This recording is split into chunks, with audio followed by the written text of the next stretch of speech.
when the sky tore open above the eastern ridge of Halcyon. 4. The colonial outpost thought it was finally witnessing the end. The alien armada that emerged from the breach resembled a swarm of metallic leviathans, each vessel bristling with weapons that hummed with an eerie violet glow. Colonists panicked. The defense grid, never meant to withstand a full invasion, shuddered under the first barrage of energy fire. Sirens wailed. Communications broke down. Dust swallowed the horizon. Jace Rander, maintenance technician 3rd class, had been repairing a drone loader when the attack started. He watched in stunned horror as the loader was blown sideways by the shockwave. He scrambled behind a supply crate, heart pounding. The colony guards sprinted past him, shouting orders to retreat to underground shelters. But then the impossible happened. A smaller ship, sleek, obsidian black, and bearing none of the same symbols as the invading fleet, crashed into the plains beyond the colony. Unlike the attack vessels, this one twirled end over end, hemorrhaging sparks and burning blue plasma. The impact shook the ground and threw a column of dust skyward. For a moment, even the invading ships halted fire. The battlefield seemed to hold its breath. Then, with a roar, a squadron of the attackers broke formation and turned toward the crash site, as though hunting whatever or whoever had been inside. Jace swallowed hard. That ship wasn't one of theirs. He wasn't a soldier. He had never held a gun bigger than a bolt pistol. Yet something inside him urged him forward. While others ran for shelter, Jace sprinted toward the burning crater. The downed craft lay half buried in molten rubble. Jace shielded his face from the heat and slid down the loose soil. The cockpit canopy had cracked open. Inside, slumped over a smoking console, was a figure unlike any he had ever seen. The alien was tall, muscular, and armor-clad, with skin patterns that shimmered like liquid silver. Her eyes, when they fluttered open, glowed faintly teal. She struggled to move, pain etched into every line of her face. Jace hesitated only a moment before climbing onto the wreckage and offering a hand. "You are not one of them," she whispered, her voice resonant yet strained. "No," Jace said. "And I'm guessing you're not either." Before she could respond, the ground trembled, enemy soldiers closing in. Jace didn't have time to think. He dragged the alien out of the cockpit, slung her arm over his shoulders, and helped her limp toward cover. A blast of purple energy scorched the crater wall behind them. The alien gritted her teeth. "Leave me. You are weak and will perish." "Not planning on it," Jace said, breathless. Behind them, enemy troops landed, scanning the area with circular red sensor beams. Jace pulled the alien behind a slab of broken metal. "Name?" he asked, as though initiating small talk during a disaster. She blinked at him, baffled. "I am Kalara of the Velastri Guard." "Okay, Kalara. Let's not die today." Her expression softened, just barely. They crept across the battlefield, using debris as cover. Kalara's injuries were severe, and each step looked agonizing. Jace wished he knew something about alien biology, anything that could help. "You saved me," Kalara said quietly as they reached a canyon of shattered stone. "Yet you are not a warrior." Jace snorted. "Yeah, well, nobody else seemed willing to give it a try." "That is because the Velastri and the Zytherian Empire," she nodded back toward the invaders, "have waged war for centuries. Anyone caught between us usually dies." "Great," he muttered. "Love being in the middle of ancient alien politics." They reached a narrow crevice leading beneath the ridge. Jace guided Kalara inside, but before they made it halfway through, footsteps thundered behind them.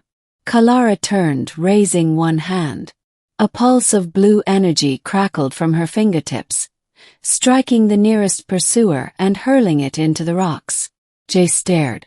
You could have done that the whole time. She sagged slightly. I am injured, human. My strength is fading. The remaining attackers rushed forward. Jace grabbed a loose piece of hull plating, using it like a shield. Kalara raised her other hand, straining. Another blast fired, but weaker. Only one foe fell. The others advanced, mechanical limbs whirring. Jace tightened his grip on the metal. Stay behind me.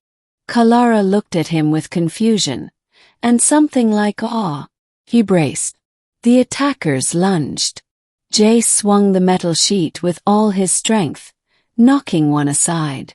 Another grabbed his arm, but Kalara intervened, plunging a serrated blade from her armor into the creature's chest. Together, they fought their way deeper into the tunnel. When the final attacker fell, Jace collapsed to his knees, panting.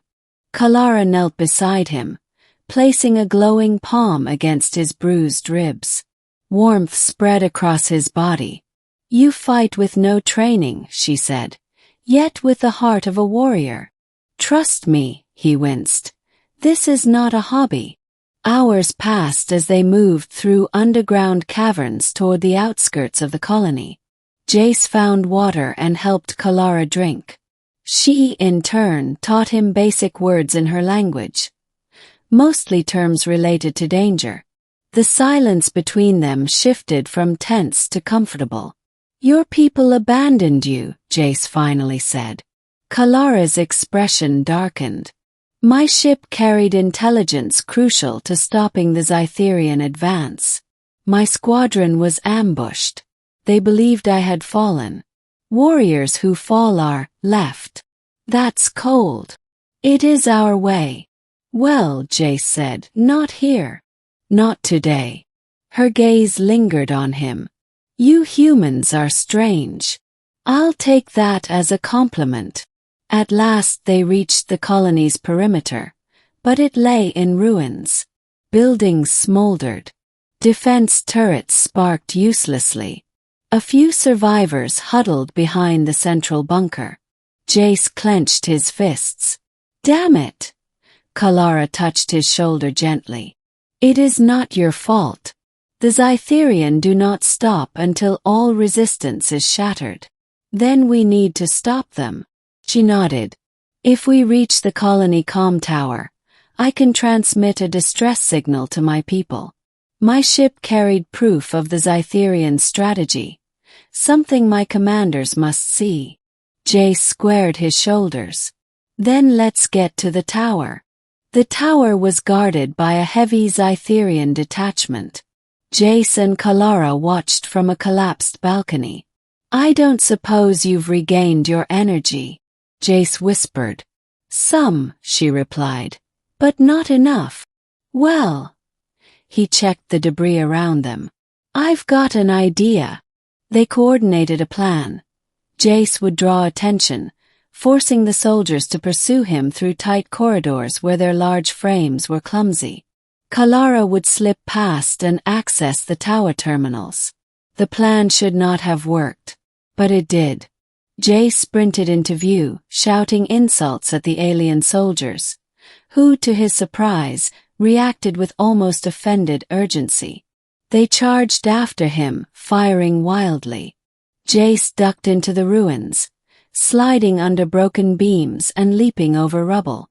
He was exhausted, terrified, and completely out of options. But he kept running. For Kalara. For his colony. Meanwhile, Kalara reached the tower and slammed her palm against the interface, sending a surge of blue light across its circuits. Her message fired into space like a beacon. Moments later, Jace stumbled back into the courtyard, cornered by 3 remaining soldiers. Before they could strike, the sky exploded with radiant gold light. Velastri ships, sleek, arrow-shaped, and blazing with energy, burst through the clouds and opened fire on the Zytherian troopers. The enemy fell in seconds. Kalara rushed to Jace's side, helping him stay upright. "You survived," she whispered, relieved. "Yeah," he panted. "I'm tough to get rid of." When the battle finally ended and the colony was secure, the Velastri commander approached Kalara. "You live, warrior. And you completed your mission." He paused, eyeing Jace with unfamiliar respect. "This human aided you." "He saved me," Kalara said. Repeatedly. Jace rubbed the back of his neck. "I just did what anyone should." The commander tilted his head. "Perhaps. But not what anyone would." Kalara stepped closer to Jace. "I owe you a life debt, Jace Rander. Among the Velastri, such a bond is sacred." "Does that mean?"